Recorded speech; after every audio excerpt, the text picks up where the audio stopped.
ಆತನಿಗೆ ಬುಲೆಟ್ ಓಡಿಸೋಕೆ ಬರಲ್ಲ ಅಂತ ಹೇಳಿ ಮೊದಲ ಪತ್ನಿಗೆ ಕೈ ಕೊಟ್ಟಿರ್ತಾಳೆ ಆ ಸುಂದರಿ. ಪತಿ ಏನಿರ್ತಾನೆ, ಬುಲೆಟ್ ಓಡಿಸೋಕೆ ಬರಲ್ಲ, ಗಾಡಿ ಓಡಿಸೋಕೆ ಬರಲ್ಲ ಅಂತ ಮೊದಲ ಗಂಡ ಸತ್ತು ಹೋಗಿದ್ದಾನೆ ಅಂತ ಹೇಳಿ ಎರಡನೇ ಮದುವೆ ಕೂಡ ಆಗಿರ್ತಾಳೆ ಸುಳ್ಳನ್ನು ಹೇಳಿ. ಮೊದಲನೇ ಗಂಡದು ಆ ರೀತಿ, ಎರಡನೇ ಗಂಡದು ಈ ರೀತಿ. ಎರಡನೇ ಪತಿ ಹತ್ತಿರ ಏನು ಮಾಡಿರ್ತಾಳೆ, 20 ಲಕ್ಷ ರೂಪಾಯಿಯನ್ನು ಪಡೆದುಕೊಂಡಿರ್ತಾಳೆ. ಆತನಿಗೆ ನಾಮ ಹಾಕಿರ್ತಾಳೆ. ನಾಮವನ್ನು ಹಾಕಿ ಮೂರನೇ ಮದುವೆ ಆಗೋಕೆ ಸಿದ್ಧತೆಯನ್ನು ಮಾಡ್ಕೊಂಡಿರ್ತಾಳೆ. ನೋಡಿ, ಇದು ಒಂದಲ್ಲ ಎರಡಲ್ಲ ಮೂರು ಮದುವೆಯನ್ನು ಮಾಡ್ಕೊಳ್ಳೋಕೆ ರೆಡಿಯಾದಂತಹ ಆ ಸುಂದರಿಯ ಕತೆ. ಮೊದಲನೇ ಗಂಡನಿಗೆ ಗಾಡಿ ಓಡಿಸೋಕೆ ಬರಲ್ಲ ಅಂತ ಬಿಟ್ಲು, ಇಷ್ಟ ಚೀಪ್ ಆದಂತಹ ಒಂದು ವಿಚಾರಕ್ಕೆ. ಅಸಕ್ಕು ಆ ಸುಂದರಿ ಯಾರು ಹಾಗಾದ್ರೆ? ಅವಳ ಹಿನ್ನೆಲೆ ಏನಿರ್ಬೋದು? ದೊಡ್ಡಬಳ್ಳಾಪುರದಲ್ಲಿ ಇದ್ದಾಳೆ ಒಬ್ಳು ಖತರ್ನಾಕ್ ಲೇಡಿ. 3 ಮದುವೆಯಾಗಿ ಲಕ್ಷಾಂತರ ರೂಪಾಯಿ ಲೂಟಿ ಮಾಡಿದ್ದಾಳೆ ಈ ಕಿಲಾಡಿ ಹೆಣ್ಣು. ಮಹಿಳೆಯಿಂದ ಮೋಸ ಹೋದಂತಹ ಗಂಡಂದಿರು ಠಾಣೆಯ ಮೆಟ್ಟಿಲೇರಿದ್ದಾರೆ. ಈಗ ನ್ಯಾಯ ಕೊಡಿಸಿ ಅಂತ ಹೇಳಿ ಪ್ರೀತಿಸಿ ಮದುವೆಯಾಗುವ ನೆಪದಲ್ಲಿ 3 ಪುರುಷರಿಗೆ ವಂಚನೆ ಮಾಡಿದ್ದಾಳೆ. ದೊಡ್ಡಬಳ್ಳಾಪುರ ತಾಲೂಕಿನ ಹಣಬೆ ಗ್ರಾಮದ ಸುಧಾರಾಣಿ ವಿರುದ್ಧ ಆರೋಪ ಕೇಳಿ ಬಂದಿದೆ. ಬೆಂಗಳೂರು ಗ್ರಾಮಾಂತರ ಜಿಲ್ಲೆಯ ಹಣಬೆ ಗ್ರಾಮದ ಸುಧಾರಾಣಿ ಮೊದಲ ಹಾಗೂ ಎರಡನೇ ಪತಿ ಪೊಲೀಸ್ ಮೆಟ್ಟಿಲನ್ನು ಏರಿದ್ದಾರೆ. ಪೊಲೀಸ್ ಠಾಣೆಗೆ ಹೋಗಿದ್ದಾರೆ. ಸುಧಾರಾಣಿ ಹಣ ಯಾರ ಹತ್ರ ಇರುತ್ತೋ ಅವರನ್ನೇ ಗುರಿಯಾಗಿಸಿಕೊಂಡು ಟಾರ್ಗೆಟ್ ಮಾಡ್ತಾ ಇದ್ದಾಳೆ. ಸುಧಾರಾಣಿ ಮೊದಲು ಏನಿದು ವೀರೇಗೌಡ ಅವ್ರನ್ನ ಮದುವೆ ಆಗಿರ್ತಾರೆ. ಅವ್ರನ್ನ ಮದುವೆ ಆಗಿ ಆನಂತರ ಬೇರೆಯವ್ರನ್ನ ಮದುವೆ ಆಗೋಕ್ಕೆ ಸಂಚು ಮಾಡ್ತಾರೆ. ನೀವು ಕಾಣಿಸ್ತಾ ಇದ್ದೀರಿ ಫೋಟೋದಲ್ಲಿ. ನಾವು ಸ್ವಲ್ಪ ಫುಲ್ ತೋರ್ಸೋಕ್ಕಾಗಲ್ಲ ಮುಖನ. ಒಂದಲ್ಲ ಎರಡಲ್ಲ 3 ಮದುವೆ. ಇವರಿಗೆ ದುಡ್ಡಿದ್ದವರೇ ಬೇಕು. ಸುಧಾರಾಣಿ ಅಂತೆ. ಸುಧಾರಾಣಿ ಆವರಾಣಿ ಥರ ಇಲ್ಲಿ ಆಡಿದಾಳೆ. ಹೆಂಗಿರಬೇಕು ಅನ್ನೋದು ಗೊತ್ತಿಲ್ಲ. ದುಡ್ಡಿದ್ರೆ ಯಾರ ಜೊತೆ ಬೇಕಾದ್ರೂ ನಾನು ಹೋಗ್ತೀನಿ ಅನ್ನೋ ಮನಸ್ಥಿತಿ ಹೊಂದಿರ್ತಾರೆ ಅನ್ಸುತ್ತೆ ಇವರು. ಮೊದಲನೇ ಗಂಡನಿಗೆ ಬುಲೆಟ್ ಗಾಡಿ ಓಡಿಸೋಕೆ ಬರಲ್ಲ. ಯಾಕಂದರೆ ಲಾಂಗ್ ಡ್ರೈವ್ ಕರ್ಕೊಂಡು ಹೋಗ್ಬೇಕಂತ ಆಸೆ ಇರುತ್ತೇನೋ ಪಾಪ. ಅದಕ್ಕೆ ಓಡ್ಸೋಕೆ ಬರಲ್ಲ. ಗಾಡಿ ಓಡಿಸೋನ್ನೇ ಕರ್ಕೊಂಡು ಹೋಗ್ತೀನಿ, ಅವನ ಜೊತೆ ಹೋಗ್ತೀನಿ ಅಂತ ಹೇಳಿ ಅವನಿಗೆ ಬಿಟ್ಟು ಎರಡನೇ ಮದುವೆ ಆಗೋಕ್ಕೆ ಹೋದ್ಲು. ಎರಡನೇ ಮದುವೆ ಆದಾಗ ಏನು ಹೇಳಿದ್ರು, ಅಯ್ಯೋ ನನಗೆ ಗಂಡ ಇಲ್ಲ, ನನ್ನ ಗಂಡ ಸತ್ತೋಗ್ಬಿಟ್ಟಿದ್ದಾನೆ ಅಂತ ಹೇಳಿ ಅವನು ಮದುವೆ ಆಗ್ತಾಳೆ. ಆಮೇಲೆ ಅವನ ಹತ್ರ ಒಂದು 20 ಲಕ್ಷ ರೂಪಾಯಿ ತನಕ ಚೆನ್ನಾಗಿ ದುಡ್ಡನ್ನೆಲ್ಲ ಕಿತ್ಕೊತಾಳೆ. ಅವನು ಕೂಡ ಸಾಕಾಗ್ತಾನೆ, ಅಥವಾ ಅವನ ಹತ್ರ ಆ ದುಡ್ಡು ಖಾಲಿ ಆಯ್ತಾನೋ, ಇವನು ಬೇಡ ಬಿಡು ಸಾಕು ಅಂತ ಹೇಳಿ 3ನೇ ಮದುವೆ ಹಾಕೋಕ್ಕೆ ರೆಡಿ ಮಾಡ್ಕೊತಾಳೆ. ಒಂಥರ ಟಿಶ್ಯೂ ಪೇಪರ್ ಒರೆಸ್ಕೊಳ್ಳೋದು ಬಿಸಾಕೋದು ಅಷ್ಟೇ. ಕೆಲವು ಹೆಣ್ಮಕ್ಳಿಗೆ ಇದು ಸಾಮಾನ್ಯ ಆಗಿಬಿಟ್ಟಿರುತ್ತೆ.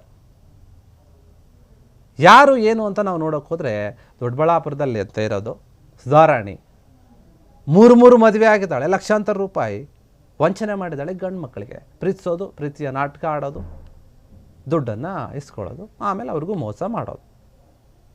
ಈಗ ಯಾರು ಮೊದಲನೇ ಗಂಡ ಎರಡನೇ ಗಂಡ ಇಬ್ಬರು ಇದ್ರಲ್ಲ ಅವ್ರು ಹೋಗಿದ್ದಾರೆ. ನೋಡಿ ಹಿಂಗೆ ಅಂದರೆ ವಿಚಾರ ಗೊತ್ತಾಗಿದೆ ಈ ಥರ ಎಲ್ಲ ಮಾಡ್ತಿದ್ದಾಳೆ ಅಂತ. ಅದಕ್ಕೆ ಪೊಲೀಸ್ ಸ್ಟೇಷನ್ಗೆ ಹೋಗಿ ಕಂಪ್ಲೇಂಟ್ ಕೊಟ್ಟಿದ್ದಾರೆ, ನಮಗೆ ನ್ಯಾಯವನ್ನು ಕೊಡಿಸಿ ಅಂತ ಹೇಳಿ. ದೊಡ್ಡಬಳ್ಳಾಪುರ ತಾಲೂಕಿನ ಹಣಬೆ ಏನಿದೆ ಆ ಗ್ರಾಮದಲ್ಲಿದ್ದಾಳಂತೆ ಸುಧಾರಾಣಿ. ಮೊದಲ ಹಾಗೂ ಎರಡನೇ ಇಬ್ಬರು ಗಂಟು ಕೂಡ ಈಗ ಪೊಲೀಸ್ ಸ್ಟೇಷನ್ಗೆ ಹೋಗಿದ್ದಾರೆ.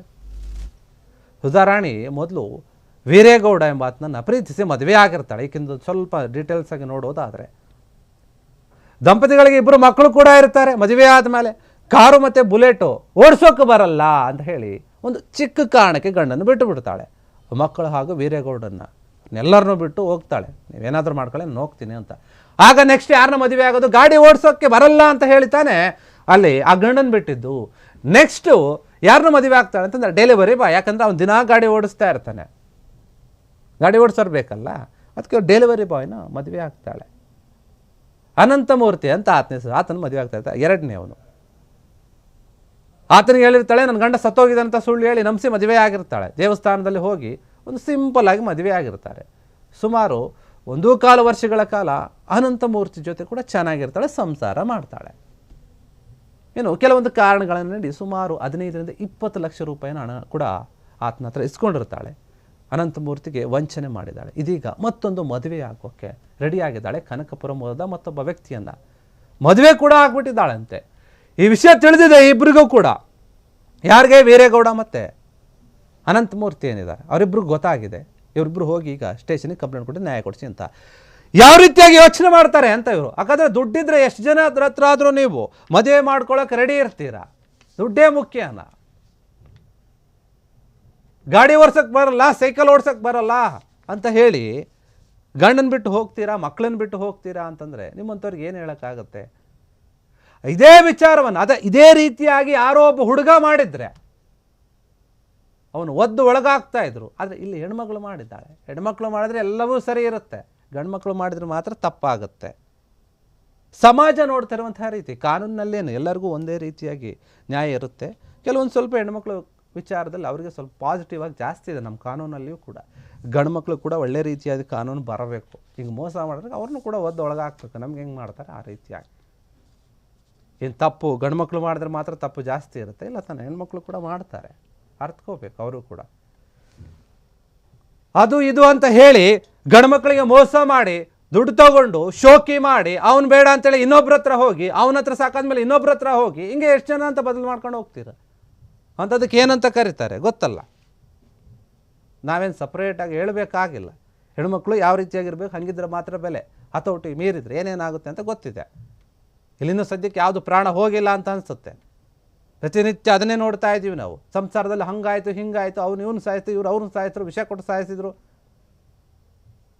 ಇವೆಲ್ಲ ಕೂಡ ಆಗುತ್ತೆ. ಈಗ ಇಲ್ಲಿ ಇದೇ ಕೇಸು, ಬಟ್ ಇದರಲ್ಲಿ ಏನೂ ಆಗಿಲ್ಲ. ಅವರು ಇಬ್ಬರು ಹೋಗಿ ಈಗ ಗಂಡಂದರು ಕಂಪ್ಲೇಂಟ್ ಕೊಟ್ಟಿದ್ದಾರೆ, ನಮ್ಮಿಬ್ಬರಿಗೆ ನಮಗೆ ನ್ಯಾಯ ಕೊಡಿಸಿ ಅಂತ. ಮೂರು ಮದುವೆ ಹಾಕಿದ್ದಾಳೆ, ದುಡ್ಡು ತಗೊಂಡು ಹೋಗಿದ್ದಾಳೆ, ಮಕ್ಕಳು ಕೂಡ ಇದ್ದಾರೆ. ಅವ್ರಿಗೆ ಯಾರ್ದು ಚಿಂತೆ ಇಲ್ಲ, ಮಕ್ಕಳದ್ದು ಬೇಡ ಯಾರು ಬೇಡ, ನಾನು ಖುಷಿಯಾಗಿರಬೇಕು, ನಾನು ಎಂಜಾಯ್ ಮಾಡಬೇಕು, ನನಗೆ ದುಡ್ಡು ಬೇಕು ಅನ್ನೋ ಮನಸ್ಥಿತಿ ಒಂದಂತೆ ಕಾಣ್ತಾ ಇದೆ ಈ ಮಹಿಳೆ.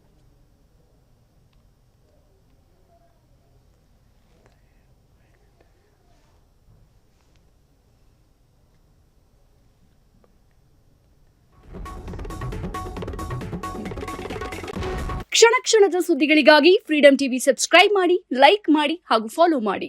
ಹೊಸ ಸುದ್ದಿಗಳ ನೋಟಿಫಿಕೇಶನ್ಗಾಗಿ ಬೆಲ್ ಐಕಾನ್ ಮೇಲೆ ಕ್ಲಿಕ್ ಮಾಡಿ.